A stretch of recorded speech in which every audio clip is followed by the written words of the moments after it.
Welcome back here at the Wood-Fired University. Not only do they teach you the basics from A to Z, soup to nuts, but they also talk about trends.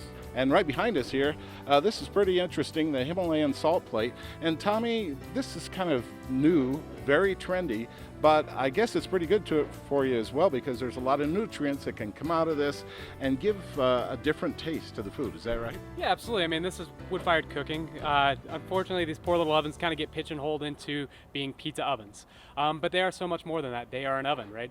First and foremost. So we're always looking for new products, new techniques, new ways to really be able to bring this alive and be able to share a unique story and a unique narrative with the food that we tell. And we're looking for unique ways to be able to present, serve, and cook food. And being able to bring back as much into that food as well. So whatever we can do to be able to facilitate that, we like to really bring into that. Now, I noticed some of the students were cooking or maybe reheating some of the hors d'oeuvres that you made yesterday.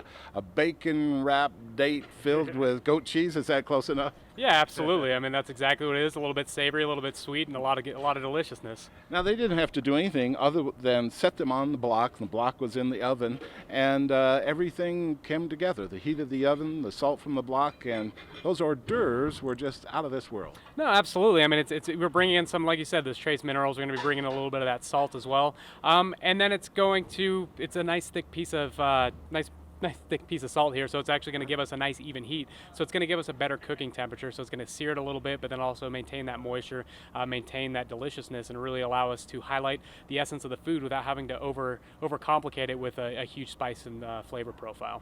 And you're really where the rubber meets the road because you're building your pizza empire here in Denver. You have 4 of their ovens, 1 restaurant, and another restaurant planned, and you're always seem to have your finger on the pulse of what's happening in the culinary world. Yeah, I mean, for us, it starts with the fire, and we're looking at ways where we can transform that fire.